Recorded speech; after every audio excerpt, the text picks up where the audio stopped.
Welcome to Meenakshi Gupta Physics classes. This is Meenakshi Gupta Physics teacher.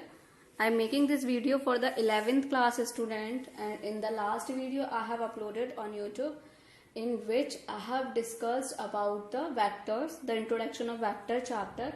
So today we will discuss about the type of vectors and then we will do the derivation, which is important to have the resultant of two vectors after adding. So let's start with the type of vectors, which are too simple, the basic definitions to understand. So I'm just going to writing it and explain you what is the type of the vectors and how much types they are. So let's start. And please like, share, subscribe my channel if you not have done yet, and like the videos if you love it. If you really liked it, then please like it and share with the other students where I can't reach and where I can't share. So please share with your friends so they are also able to learn something from my videos. Okay, so let's start. So let's start with the type of vectors. The first one is equal vectors. Equal means you can understand which has the magnitude and same direction. Means the vectors which have equal magnitude and same direction are called equal vectors. Suppose this is the vector A, and this is the vector B, and maybe they have the same length, means magnitude are equal, and they both are in the same direction, means they both are equal. Vector A equal to vector B. Now come on the next that is negative vectors. I have told you about in the first video you can understand about the negative vectors also. A vector will be called negative vectors of a given vector if it has equal magnitude but opposite direction. कोई भी vector आपको पहले दिया गया हो, उसके reference में आप दूसरा वेक्टर फाउंड आउट कर सकते हैं. जैसे ये इस डायरेक्शन में अगर वेक्टर है तो इसके रेफरेंस में आप वेक्टर भी अपोजिट डायरेक्शन में बनाएंगे. डायरेक्शन अपोजिट है, ये जो एरोज की ये जो सिंबल है इस तरह से, this is showing your direction, but magnitude कैसा है, लेंथ बराबर है. मैग्नीट्यूड कैसा है, दोनों का बराबर है. These are showing the directions. So vector B is a negative vector of vector A. अगर सिर्फ A यहाँ वेक्टर B होता तो ये नेगेटिव नहीं होगा, अगर वेक्टर A है तो ये भी नेगेटिव नहीं होगा. अब लेकिन दोनों तो A के हिसाब से B नेगेटिव है, अगर B पॉजिटिव है तो A नेगेटिव हो जाएगा. ठीक. थर्ड है नल वेक्टर. नल मीन्स नथिंग, जीरो. तो a vector which has zero magnitude is called null vector. It has no specified direction. कोई डायरेक्शन नहीं होती. या तो आप इसको जीरो लिख सकते हो और जीरो का वेक्टर लगा के लिख सकते हैं. वेक्टर ए प्लस अगर आप सेम वेक्टर में से माइनस कर रहे हो तो क्या बचेगा, मैग्नीट्यूड में जीरो, लेकिन पर्टिकुलर कोई भी स्पेसिफाइड डायरेक्शन हो सकती है. कोई भी मतलब पर्टिकुलर स्पेसिफाइड डायरेक्शन नहीं होती है, कहीं भी कोई भी डायरेक्शन हो सकती है. ठीक है, that is called your null vector. इसके आगे के वेक्टर्स करते हैं continuous. So here we have the next type of vectors, that is the fourth one is unit vector.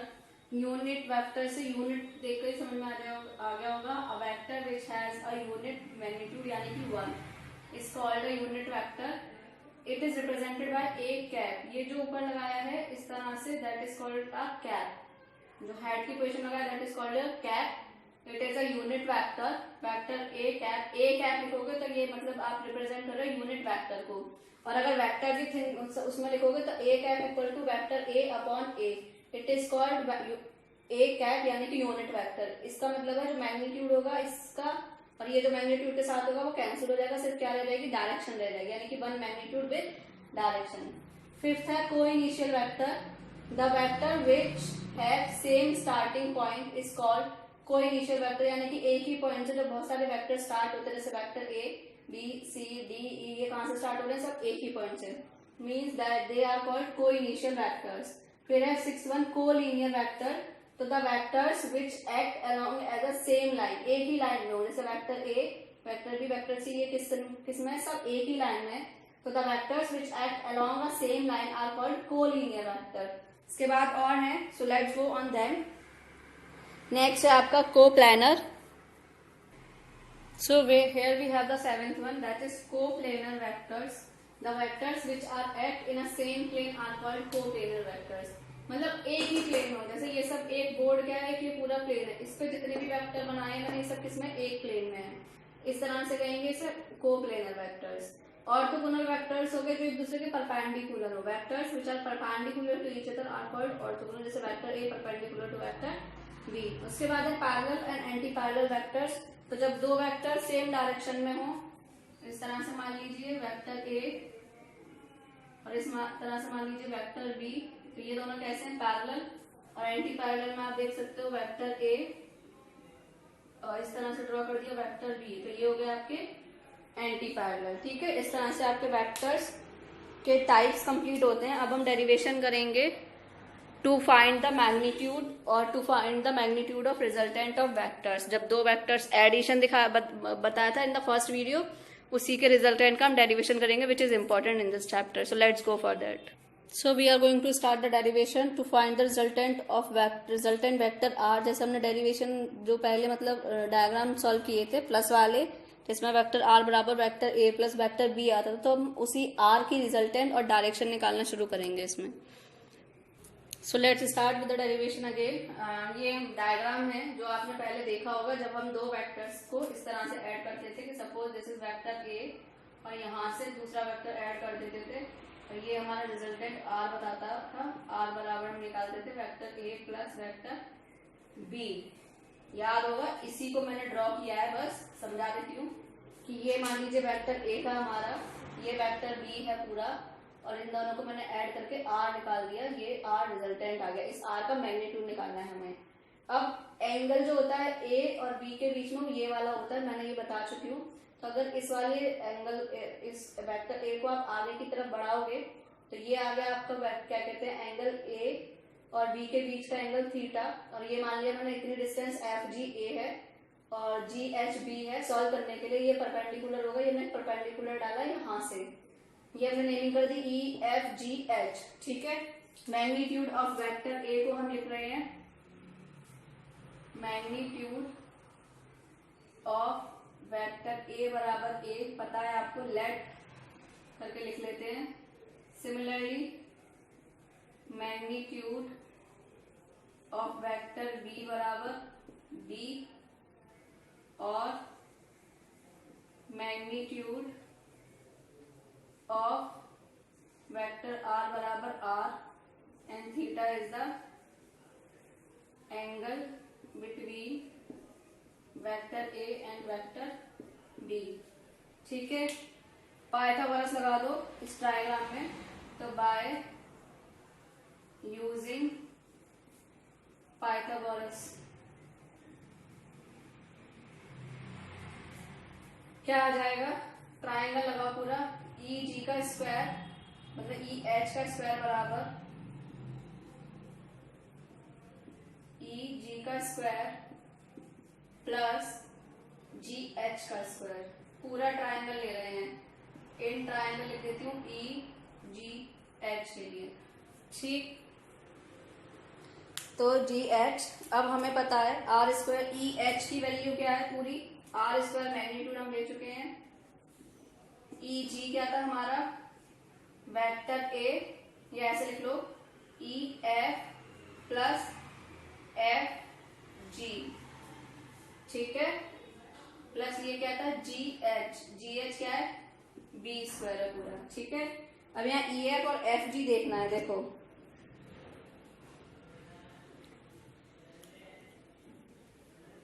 ई जी को आप क्या कहते हैं, ऐसे भी लिख सकते हो इसको, चाहो तो आप इसे ऐसे लिख दो, ज्यादा कंफर्टेबल रहेगा आपके लिए, ए प्लस स्मॉल ए का होल स्क्वायर। ठीक है, अब आ जाओ in triangle F G H, उल्टा लिख देती हूँ जी एच एफ, ये वाला ट्राइंगल लेते हैं। तो यहां से आप देखोगे परपेंडिकुलर अपॉन साइन करके लगाओगे तो साइन थीटा बराबर आ जाएगा साइन थीटा बराबर बी अपॉन बी। करके देख लो साइन क्या होता है,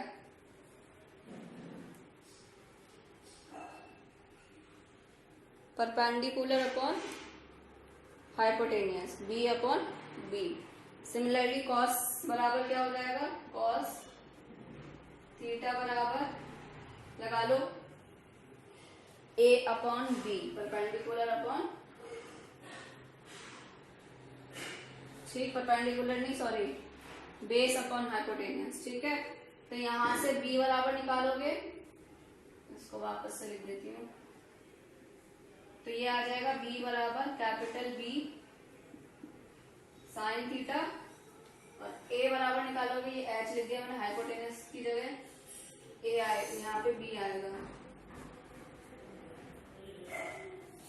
तो b बराबर निकालोगे, मतलब a बराबर निकालोगे, तो a बराबर b cos थीटा। ठीक है, ये दोनों वैल्यू यहाँ पुट कर दो, तो ये आ जाएगा r स्क्वायर बराबर a प्लस a की जगह क्या लिखोगे, b cos थीटा का whole square plus b square की जगह क्या लिखोगे आप, b square sine square theta. ठीक है, इस वाले ब्रैकेट को खोल लो, तो ये आ जाएगा r स्क्वायर बराबर a square plus b square cos square theta plus 2ab cos theta, 2ab cos theta plus b square sine square theta. ठीक है, और क्या कर सकते हो आप, I am trying to complete one, तो b square cos square theta और b square sine square theta दोनों को साथ करके लिखोगे तो b स्क्वायर कॉमन आ जाएगा, ब्रैकेट में क्या बचेगा, cos square theta plus sign square theta, जिसकी वैल्यू होगी 1, तो यहाँ से r स्क्वायर बराबर आ जाएगा a square plus b square plus 2ab cos theta, या r बराबर अंडर रूट में a square plus b square plus 2ab cos theta. ये आपका फॉर्मूला है, रट लो, फिंगर टिप्स को याद कर लो, कैसे भी कर लो, एनसीईआरटी में भी डेरिवेशन दिया, अगर आप चेकआउट करना चाहो तो दिस इज द डेरिवेशन। और अभी इसी डायग्राम को यूज करके हम इसकी डायरेक्शन निकालना सीखेंगे। ठीक है, आपको एंगल दिया जाएगा, कभी एंगल निकाला जाएगा, इस तरह से पहले इसके केसेस कर लेते हैं, फिर डायरेक्शन करेंगे। तो लेट्स डू द केसेस। अगर केस फर्स्ट है, अगर थीटा हमारा 0 हो, थीटा इक्वल टू क्या हो, 0 डिग्री हो, तो हमने अभी जो रिजल्टेंट निकाला था तो उस हिसाब से cos 0 हो जाएगा, क्योंकि r बराबर क्या था, a square plus b square plus 2ab cos theta, यानी कि cos 0 का मतलब हो गया 1 हटाओगे तो a square plus b square 2ab, किसका स्क्वायर होता है, r स्क्वायर बराबर a प्लस b का होल स्क्वायर, या r बराबर plus minus a plus b हो गया। इस तरह से तो डायरेक्ट लिखते हैं लैंड करने के लिए, r बराबर a प्लस b, या ऐसे भी लिखते हैं कि r की मैक्सिमम वैल्यू कब होगी, a प्लस b कब होगी, जब थीटा कैसा होगा, 0 होगा। सिमिलरली केस सेकंड, अगर थीटा आपका कैसा हो, 180 डिग्री हो, तब आपकी जो r होगी वो कैसी होगी, मिनिमम होगी, r मिनिमम होगी, यानी कि a माइनस b। ठीक, इसी तरह से एक और इम्पोर्टेंट चीज लिखी जाती है, वो लिखी जाती है कि a minus b or a plus b, इस तरह से रिलेशन बनता है। ये एक बार कॉम्पिटिशन में आ चुका है, इसलिए लिखवा रही हूँ। केस थर्ड, बहुत सारे केसेस बनते हैं, कुछ इंपॉर्टेंट ही कराए जाते हैं। केस थर्ड, अगर थीटा 90 डिग्री हो, अगर आपको ये याद होंगे तो आप क्वेश्चंस करना तुरंत कर लेंगे, इसलिए करा रहे हैं। यानी तो r बराबर होगा under root a square plus b square, क्योंकि cos 90 0 होता है। ठीक है, अगर केस फोर्थ, अगर थीटा आपका 60 डिग्री हो, तब जो r होगा वो होगा under root a square b square plus a b। आप थीटा की वैल्यू पुट करते रहिए, आपको अपने आप पता चल जाएंगी कि ये कैसे आए सब कुछ। ठीक है, ये आपके केसेस हो गए। 120 हो तो माइनस a भी हो जाएगा, और अब इसके बाद डायरेक्शन ऑफ रिजल्टेंट करते हैं, इसलिए मैंने वो डायग्राम रफ नहीं किया है.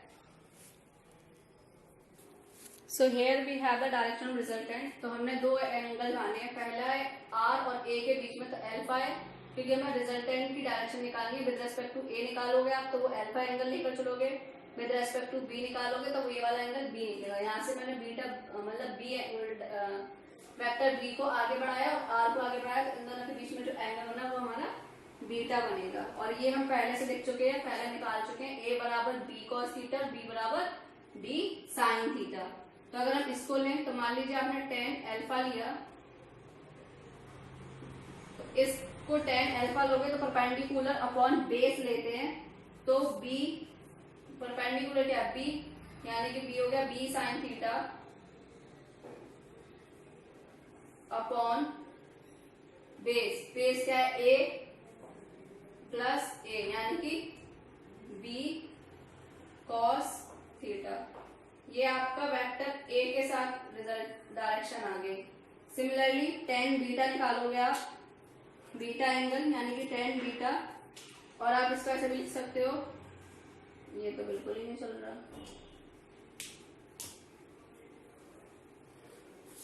You can write it in that way, alpha equal to tan inverse b sin theta upon a plus b cos theta. और बीटा बराबर similarly you can write tan inverse, just replace the a and b. तो यहाँ b की जगह हो जाएगा a sine theta upon b plus a cos theta. a की जगह b की जगह a कर देंगे, तो ये हमारा सॉल्व हो जाएगा. ठीक है, ये आपकी डायरेक्शंस आ गई a और b के साथ, वेक्टर a के साथ वेक्टर b के साथ.